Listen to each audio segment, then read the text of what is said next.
ผู้หญิงผู้ชายลูกเจ้านี่ เป็นยัง น้องชันบ่าวเควิน คือเจ้ากูหัวอยู่ โดย มือนั่นก็ว่าเตียงซื้อให้ บ่าวเตียงเพิ่นซื้อผ้าวัดมาให้ โดยประทานให้กับเขาน ข้าวน้ ำโดยกับอันนี้ผม ำใส่ยับมาบอกใกล้ๆเบิ่งน้องเควินเจ้าอันบ่าวเควินเนาะเบิ่งแล้วคือตื่นเต้น ดีใจบ่เห็นทีมงานบ่ดีใจเนาะเคยเห็นอยู่บ่ ก็เคย บ่เคยเห็นเนาะ แกง อ๋อปอกเราไปแกล้งเอาลองเห็ดบรรลุงเพิ่นเบิ่งแหน่ให้เพิ่นฮู้วิถีชีวิตของจุมเจ้าเนาะ โดย สิคือกับทางบ้านจุมอ้ายหรือบ่เนาะน้องเควินอายุ21 ปี ซอง 22 ปีเนาะทางน้องสั้นเพิ่นอายุ16โอ้ดินสิอยู่ปัจจุบันนี่เป็นดินของเจ้าเองบ่ เป็นลาบาวเขา อ๋อเพิ่นให้อยู่ซื่อๆบ่ โดย บัดแลได้ซะเอาให้งัวกินเด้อกาบหน่อไม้นี่โอ้ยมักหลายทำงัวนี่ก็ได้เขี่ยวน้ำลายเฮยยืดๆแล้วอันนี้ก็เพื่อนพี่น้องเจ้าบ่ โดยพ่อแม่ เพื่อนพ่อแม่เจ้า โดย พอได้อ๋อคือบ้านบ่าวเควินนี่คือบ้านนี่พี่น้องบ้านกลุกไปเอาเมียมาแต่บ้านอะไรเนาะ โดย ได้2 ปีแล้วพี่น้องเนาะเอาซอยกันเห็ดทำมาหากินดีขนาดเนาะโอ้ขยันขันแข็งเนาะเจ้าเนาะบ่าวเควินเนาะเฮ้ยลิสื่อเจ้าเนาะเควินเปิดภาพมาตอนแดดมาตามหาน้องที่ว่าทางลูกพี่เป็นมาถ่ายโอ้ยสบายดีเจ้าแม่นน้องในเฮือนบ้านกระลุกนี่แม่นบ่ โดย โอ้พากันมาได้ใช่ หาละไม้กิน หาหน่อไม้ไปหาอยู่เฮือนเมื่อกี้นี่บ่เห็น โดย เมื่อนำบ่ ได้ บัดไปขึ้นเลยฉันเนาะ ขึ้นรถขึ้นรถ ไปขึ้นรถเลยน้องเนาะตัวน้อยจังทำความหูจักกันอีกเสียหนึงเนาะโอ้ย่างมาแต่ไกลนี่เนาะ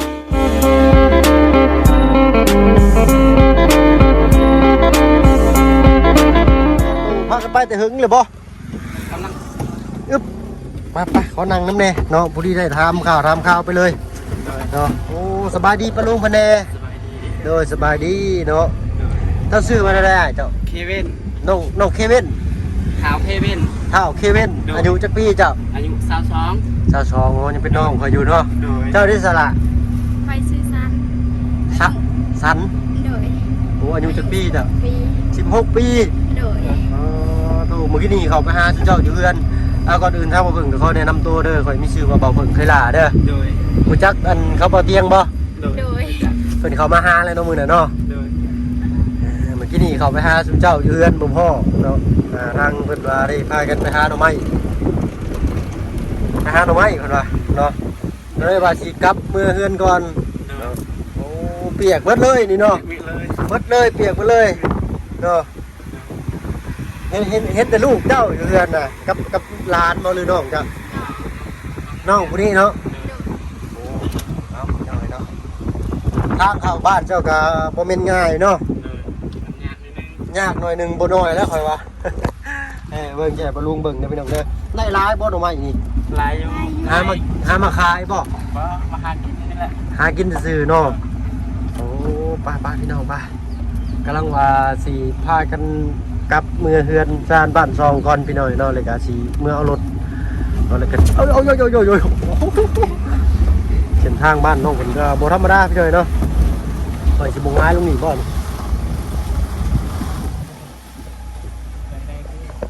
ได้อยู่บ่เนาะได้อยู่ดอกไปเกือบตกคลองเมื่อกี้นี่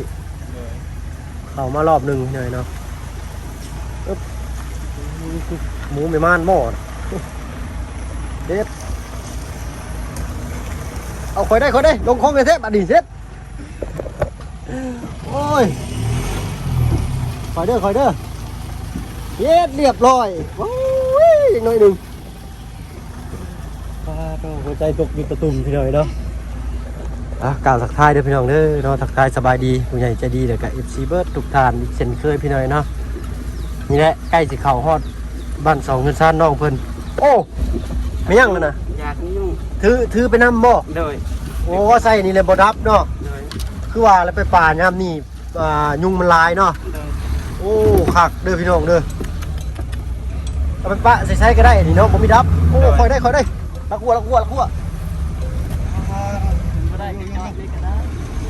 อยู่น้องได้อยู่เนาะ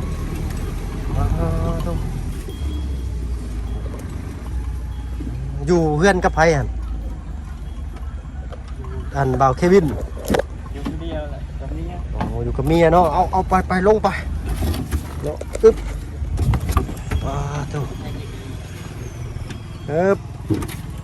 พากันย่างดองแด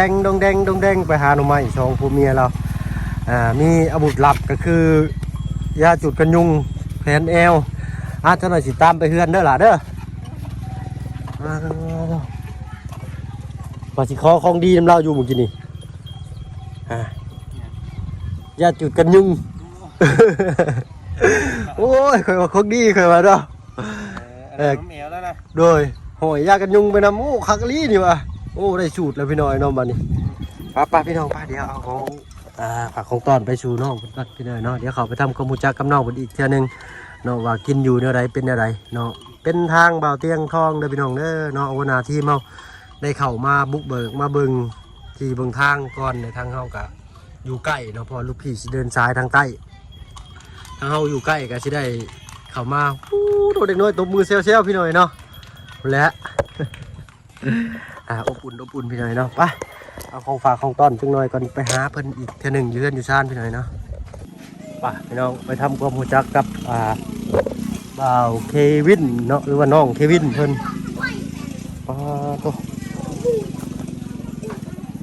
อึ๊บดูกันอย่างที่นี่เนาะเพิ่นก็มีเครื่องใช้ของซอยผมเพียงอยู่ได้พี่น้อยเนาะโอ้ฝนตกไปใหม่ๆน้ำบุหัวบ่บอกเควินชื่อเควินเนาะผู้เป็นเมียจะชื่ออะไรก็สั้นจังสิบ่เอาเนาะน้องสั้นกับบ่าวเควินเด้อพี่น้องเด้อเนาะขออนุญาตขึ้นเรือนเด้อเบิ่งก่อนพี่น้องเบิ่งก่อนเนาะโอ้ผู้หญิงผู้ชายลูกเจ้านี่น้องชันบ่าวเควินเจ้าปูบัวอยู่โดยมือนั่นแกว่าเตียงซื้อให้บ่าวเตียงเป็นชื่อพาวัดมาให้โดยให้กับเขานำข้าวนำโดยกับใส่ยับมาบอกใกล้ๆเบิ้งน้องเควินเจ้าอันบ่าวเควินเนาะเบิ้งเล่าคือตื่นเต้นดีใจบ่เห็นทีมงานทุกวันดีใจเนาะเคยเห็นอยู่บ่บ่เคยเห็นเนาะเห็นแต่ทางบ่าวเตียงเพิ่นทางทีมงานทุกท่านก็หลายคนอยู่10ปลายคนพุ่นแหละเนาะอีกสักพักนี่ก็สีเข้ามาหลายคนอยู่บ่ไล่แล้วก็เฮ็ดอ้ายนี่เห็นแข็งแรงแหละพอน้องไส้บ่าวไล่บ่าวตูนโอ้คนเข้ามาก่อนได้พี่น้อยเนาะแล้วก็บ่าวเตียงทองเลยเนาะถ้าใครมีชื่อว่าบ่าวผึ่งเคยลาเด้อหรือว่าบ่าวผึ่งก็ได้เนาะอยู่กันจะคนเฮือนหน่อยหลังนี่อยู่กัน3 คนเอาน้องลูกแล้วใครมาเอาลูกใครก็เลยเป็น4 คนเพิ่นหักไปนอนอยู่เฮือนใหญ่ปะเพิ่นมุระบาวเฮือนเจ้าปกติเฮือนเจ้าใช้อยู่นี่เฮือนเจ้าได้ซะน้องซันโอ้ก่อนที่มาพบกันได้ซะไปพ่อกันอยู่ใช่ซะอยู่อะไรน้อยอยู่บ้านอะไรน้อยเฮือนปกติบ้านน้องไส้เฮือนปกติเจ้าก็อยู่บ้านอะไรน้อยปะเนาะลูกสาวสื่อยังมีสื่อหรือบ่นี่แหละสื่อว่ามีนาน้องมีนาถ้าเกิดเดือนเมื่อกี้ที่นี่เนาะก็เลยสื่อมีนาซะมาสั่นซะพี่น้อยเนาะมื้อนี้บ่มียังมาฝากมีแต่มีเด้อขอบใจเด้อโดยน้องบ่เป็นทางเนาะเป็นทางผู้ใหญ่ใจดีเพิ่นเช่นกันที่ให้ทางบ่เพิ่งบ่มาให้บ่เพิ่งมาซื้อดอยบิ๊กแดงเพื่อสุขคนที่ทุกข์ได้ยากแหละพี่น้อยเนาะถึงสิซอยได้บ่หลายก็ใส่ซอยได้ถ้ามือก็ยังดีเนาะใช้หาหน่อไม้มาเมื่อกี้นี่เควินเอาเบิ่งอยู่เนาะได้ยังนี่ฮะไม่เคียวบ่ได้หน่อไม้เคียวเอามาเลยสิเอาได้อันนี้บาดนี่ต้มเอาสิต้มแกะต้มเลยบ่เอาแกะเบิ่งกันให้ปลาลุงเพิ่นเบิ่งนำแน่เนาะวิธีเฮ็ดจะเฮ็ดได้ถอกเลยโอ้โหพี่หน่อยเนาะ หน่อไม้เขียว เลย บ่แม่นหน่อไม้ช้างหน่อไม้หยังบ่แม่นบ่ แม่นนี่แหละ โอ้หน่อไม้ลายโอ้โหดูทางนี้เต็มแถวๆเนาะโอ้ยข่อยได้ล่ะ พี่น้องบางลางเอ้ยโอ้ เวลาปอกเอาแล้วไปแกง อ๋อปอกเอาเราไปแกงเอาลองเฮ็ดบรรลุงเพิ่นเบิ่งแหน่ให้เพิ่นฮู้วิถีชีวิตของจุมเจ้าเนาะ เลย สิคือกับทางบ้านจุมอ้ายหรือบ่เนาะน้องเควินอายุ21 ปี ซอง 22 ปีเนาะทางน้องสั้นเพิ่นอายุ16โอ้16นี่ลูกได้จักเดือนแหละ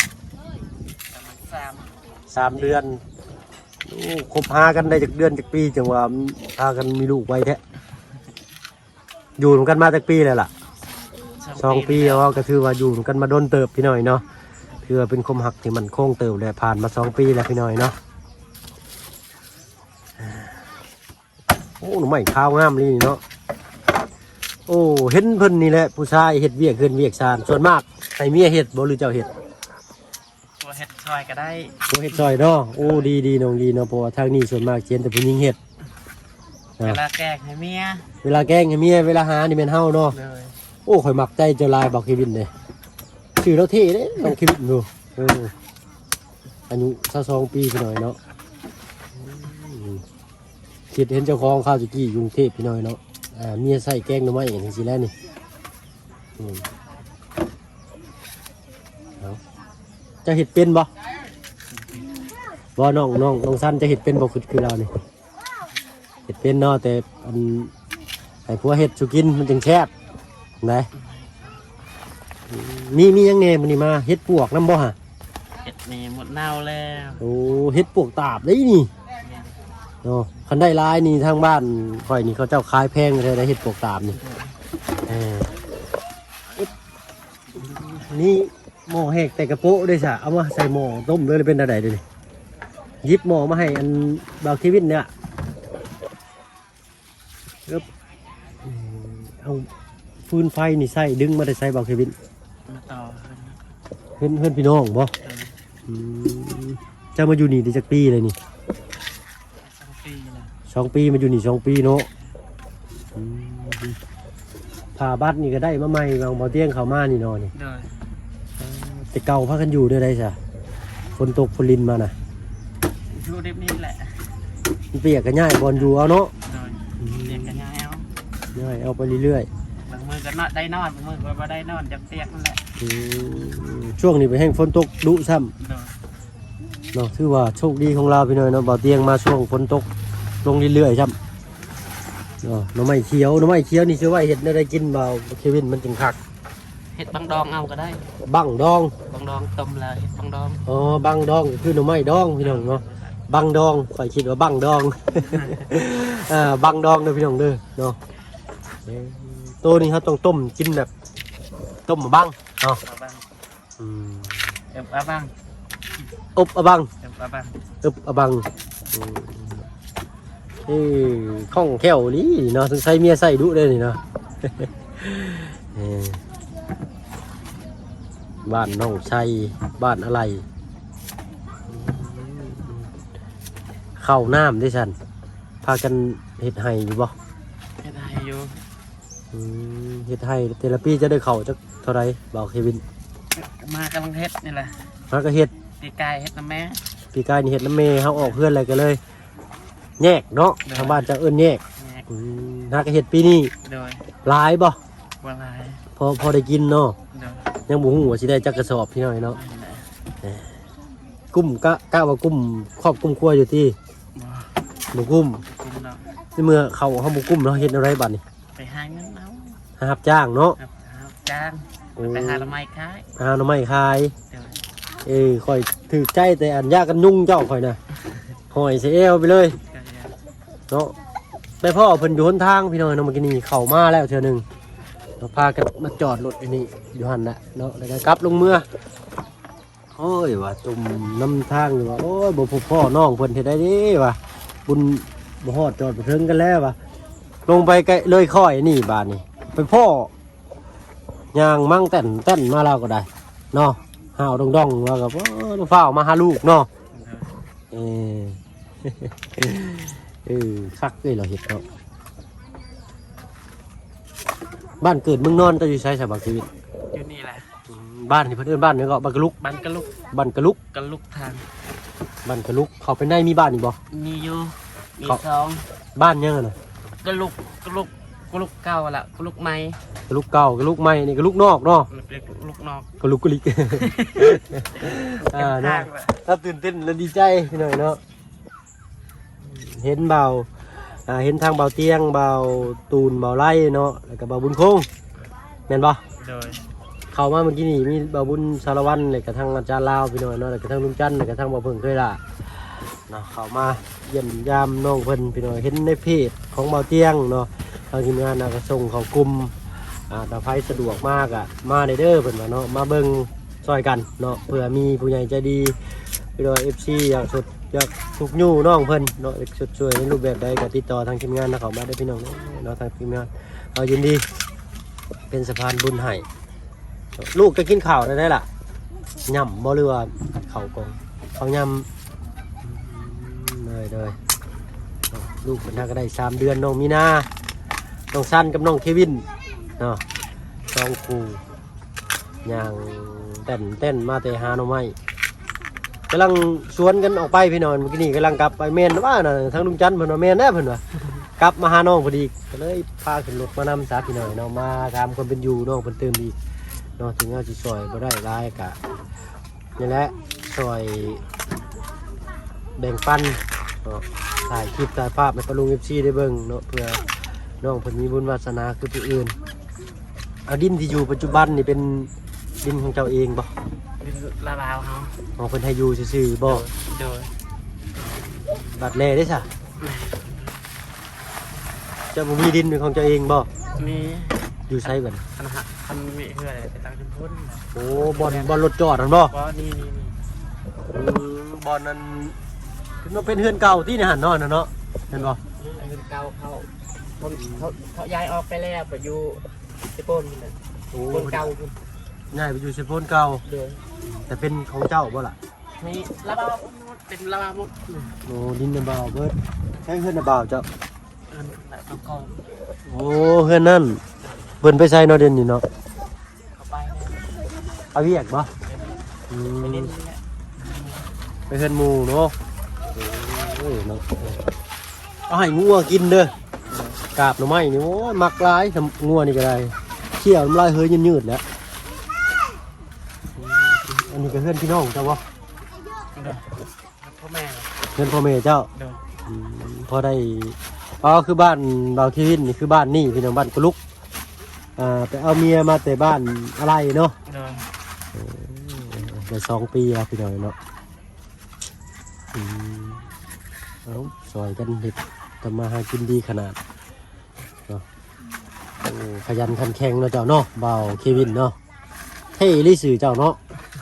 เควินเนี่ยมิสเตอร์เควินมันจะคอยมิสเตอร์บองนะคอยเด้อ เด้อ เนาะ ก็หยอกเราพี่หน่อยเนาะล่างใส่หม้อต้มบานเฮ็ดปวกบ้านเจ้าลายบ่บ่ค่อยมีเนาะขึ้นเป็นย่อมๆเหมือนกันซะปกติเฮ็ดนี่มันสิออกลายได้ เด้อ บ้านเจ้าเอิ้นเฮ็ดหยังเฮ็ดจุด เจ๊จุด เจียจุดเนาะยังจื้อได้อยู่ข่อยก็ได้เจียจุดเนาะจุฟืนจุไฟโอ้คนน้อยเนาะเอาไปเขาเฮือนไปก็ได้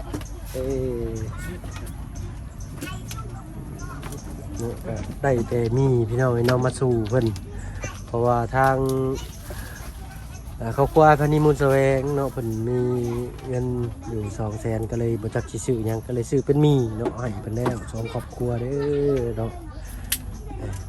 ทางดังไฟขยันขันแข็งเนาะบ่ฮู้อะไรเนาะบ่าวเควิน โดย คือมีห้อยน้ำอยู่เนาะโอ้เนาะเอา